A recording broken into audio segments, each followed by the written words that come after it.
Avery and DB back to give you a recap of Nebraska's first win of the season on Saturday and do a little preview of this weekend's game against Louisiana Tech. Looking back on Saturday's win, Damon, you called this a culture game last week. How do you think you saw that play out for their first win? Oh, 100%, right? So there's a couple of things. It's the next man up philosophy, the OOU, like the one of us, being a part of something greater. We saw it in all its glory on Saturday.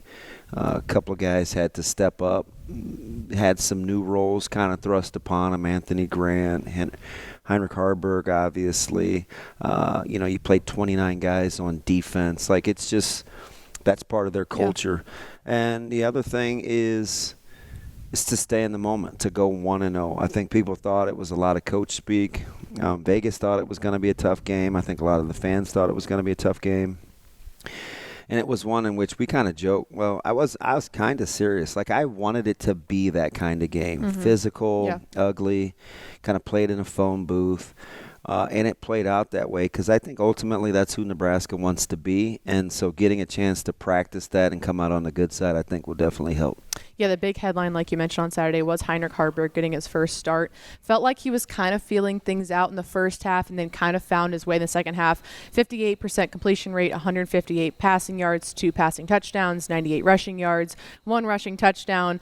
Just from his first start and, the homegrown kid, a lot of excitement. There was some talk all week about if he would get that start or not, but what impressed you the most about his first start? Just his poise, right? And it happened – like the litmus test happened twice early. So he puts together the first drive. They go down and score. Had to make some ball handling decisions. He's tough in the QB run game. They played with some tempo. I'm like, oh, okay, he's kind of settled in. You come back the next series, you got an early turnover. You give up a pressure. And he's got to bounce back. Field position wasn't ideal. Right. All of that first half, it felt like it was kind of tilted. And Nebraska was on the bottom end of that, and you kind of just saw him not really change stride. Yeah. I thought he did a really good job of not only handling the moment of excitement, but then handling the moment of, didn't go my way. Now I've got to do something different. I like the workmanlike attitude. Yeah, I think Coach Rule mentioned it yesterday, complimentary football, especially from the defense, kind of picking him up and then him having just the confidence to say, okay, they've got my back, I can go play.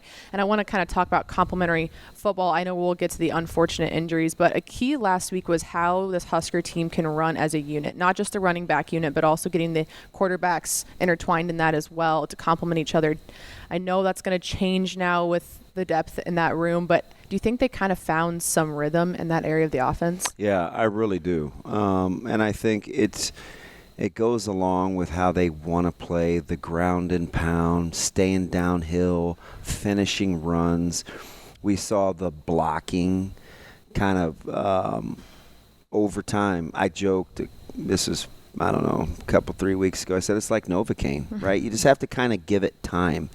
And eventually it could work if they play a certain way. And so I think that's really how they want to play. They want to be punishing and physical, both offensively and defensively.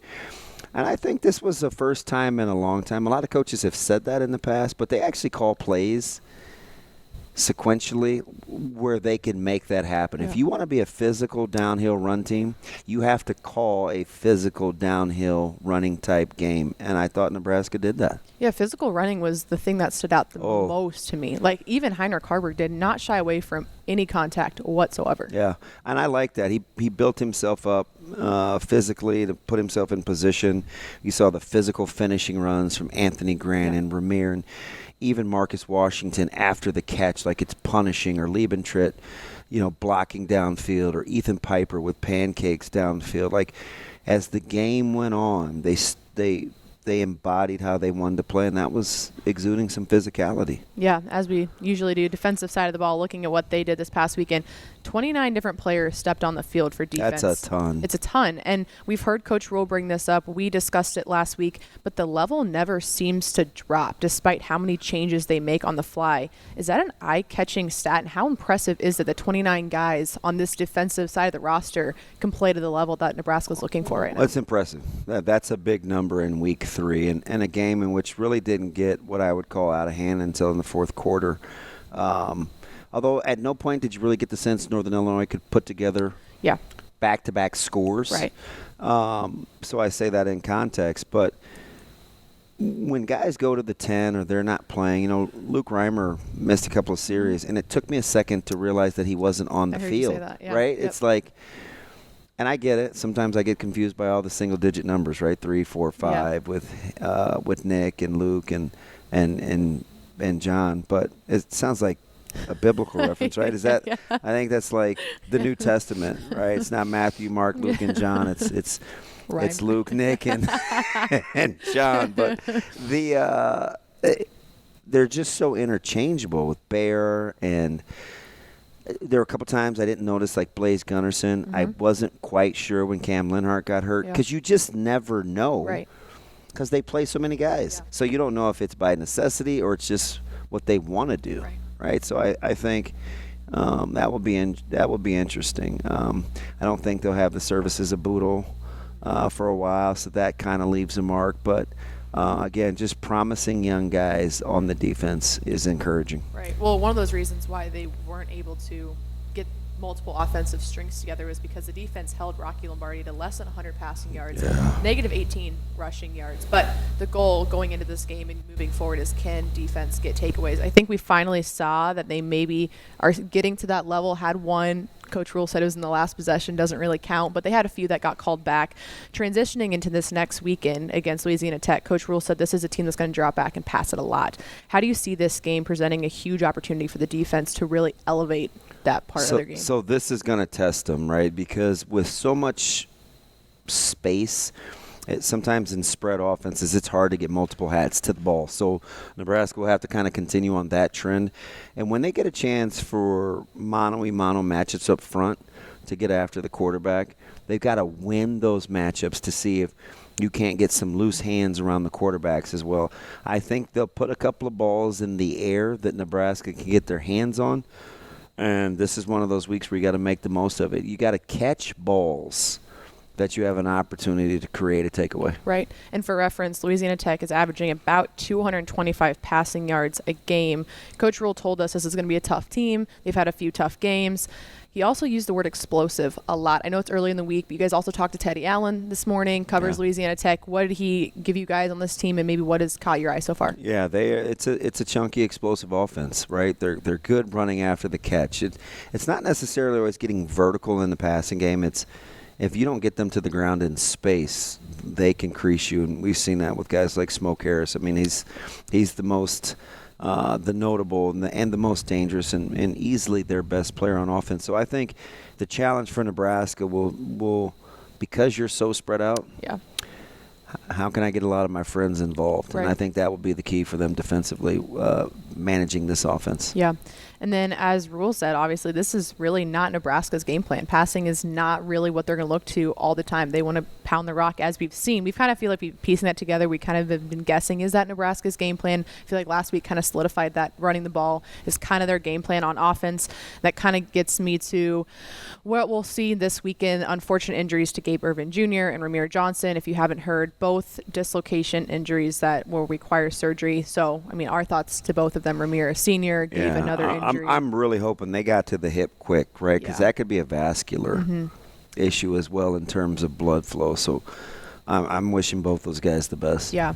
So, Rule said yesterday it's Anthony's show now. He said it was Anthony's show last year. He's got a lot of confidence in AG, your guy. We saw a lot of impressive stats from him this past weekend. Yeah. I think the thing that stands out the most is 7 carries, 46 yards, 1 touchdown. But the number that I think describes him is he's averaging 6.6 yards a carry. Yeah. Right? So, although unfortunate, how does this situation create a huge opportunity for him this season? And that's how he's got to look at it, right? Talk to his coach post-game, E.J. Barthel, Coach Barthel, and he said, listen, all the things that we're doing with Anthony off the field will position him in his future life. We think he's got a lot of ability, can be a Sunday guy. Just the day-to-day protocol of doing the right thing day after day, make 1 day 2, make 2 days 3, make 3 days 4, make it a habit, right? It can't just be words. It's a lifestyle. Right. And it's quietly, it's prepared him to have another opportunity for where he once was a year ago, which I think he's going to actually embrace. He's so competitive. Yeah. He's such a violent runner, but he's just a natural. And, I'll be curious to see how he responds. It can't be about the start for him. It's got to be about the finish. And if he can finish this game when the dust settles and feel good about himself, I really think, and I don't think this is hyperbole at all, for his running talents, the sky's the limit. Yeah. He's legit. Yeah. Coach Roll told us, it'll be Emmett Johnson after that, and then Quentin Ives probably. He told us an actually kind of cool story. He was talking to Quentin on Saturday and said, your time's coming. He didn't really think you would be 24 hours later, but he says we have full confidence in those two guys. Although that changes up the offensive game plan a little bit just because of how fresh and green those guys are. Is this when we start to see that fullback play we've been hearing about, you think? You absolutely could, because I think they'll have to – you can't put guys on a pitch count, but you do have to be smart with overusage, and so you'll need other viable run action. So, it could be a game for Bonner. It could be a couple of carries for Liebentritt. It could be, maybe use Lubin in a different capacity. You also have guys like Luke Lindemeyer that you can use to control the center guard area. So it's gonna test Sat and that offensive staff. But listen, I actually think it's who they want to be. And now maybe they've had their hand forced, but I think this plays to their strengths. The next big question, quarterback position. Coach Rule yesterday said they're not going to make any decisions because he wants it to be an open competition this week. What does that lead you kind of to believe? Do you think they were really impressed that they know that they can win with two quarterbacks now, or is that kind of lean in, we'll see Jeff, but we know that we can use Heinrich whenever? So I think there's still kind of the proof is not quite in the pudding yet. Like, I think they want to see more from Haarberg, just like they want to see more from Sims. So it puts you back at square one, where if Sims is healthy, he's probably your guy. But I do think it frees them up to utilize Sims in a little bit different manner now. You won't be as concerned if those QB carries get up into the double digits, because I think you have a couple guys that you think are built for the long haul. But I like the fact that he's embracing, by he I mean Coach Rule, competition. Yeah. You want to reward what happens in practice, because if we think, it's kind of like double talk from a fan base perspective. If practice matters, and they've told us it does, I have to assume that coaches will put the guys out there that give them the best chance to win. Contrary to what we believe after what we saw after the first 2 weeks, right? You can't really have it both ways. If practice matters, then practice matters. And they're telling you that the guys that practice the best give them the best opportunity to win. In that, I have to trust. And I like the fact that at the quarterback spot, you have some – if iron sharpens iron, hey, you're going to get a few sparks, but it's only temporary. Before we get to our keys of the game for this weekend, we hear Coach Rule speak every Monday, and there's a lot of things that usually catch my eye, or I guess you could say stand out to me, because I feel like I hear you say them a week in advance. But I always want to pick your brain on what you hear. I know he's a big process guy, not the results guy. That was the big thing that stood out to me. But what else did he say yesterday that really just kind of got you? He doesn't want to write guys off. Yeah. He wants to develop guys. Like, that's just who he is. He's like the king of second chances. And sometimes it has to be the fool you once, shame on you, fool me twice, shame on me. Yeah. And he's willing to go there just because I think he wants to maximize every opportunity that folks have available. And that's just kind of who he is, I think, as a person, and it's what he asks his coaches to kind of embody too. So the development portion of what he talked about, and I love this when he said yesterday, hey, we still got to get better. We're not a finished project or process yet, where Omar Brown still got out leveraged by a fullback and gave up a play on third, right? So many. A double move, a guy's open, but we happen to just get a pressure. See, I love that, because that's coaching. And if it's truly an ABC model, always be coaching. And I remember saying this real time on the broadcast to Sharpie. I go, that's a tough play for Omar Brown, because he has to honor the run game. Now, coach is going to simplify it. He's going to say, listen, you can't get out leverage. That's code for saying, don't let that guy cross your face. Even if you get run action, use the correct shoulder, leverage the ball, not the block. All these things that I know he's saying that don't really fit well into a radio broadcast.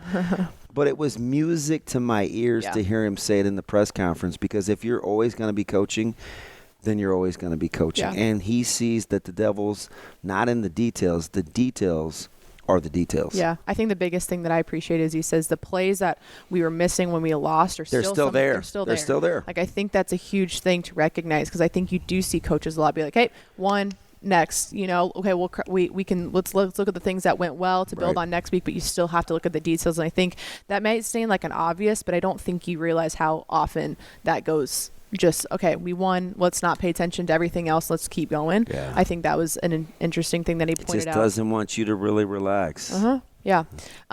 Building off last week, moving to this next weekend, what are the keys for Nebraska to hopefully another win on the schedule? So I think there's three, right? You have to obviously value the football. That's first and foremost with this team. That has proven to be the reoccurring thing. If you take care of the football, you give yourself a chance to be in the football game. Number two, I've said this before, it will be paramount on Saturday. Got to tackle in space. The challenge for Nebraska's defense, which is trending in the right direction, will be able to still conceptually get multiple hats to the ball, even though they are so spread out. That means that you have to have a really good grasp of the concept, because I think there'll continue to be multiple on defense. So rally to the football. And then number three is repeat the previous week. Understand that 1-0 is the key. It's not about the opponent. The opponent is nameless and faceless. Yep. It's not coach speak. Yeah. No, Right. yeah. I saw it early on when I got to the stadium on Saturday. Right. There's barely anybody around, and all I can see in the coach's office is NIU go 1-0. NIU go 1-0. Now this week it's still the same, even though you're coming off a win. If you can keep the culture consistent, you don't have to worry about guys still having wet fingers from reading the ink, right, of how good they played or they're this or that. Go 1-0 again this week. Fall in love with the process. The results will follow. Yeah. Well, there you have it. Recapping last week's win. Looking forward to this next weekend. We'll have you right back here next week for next recap. A Hurrdat Sports Network production.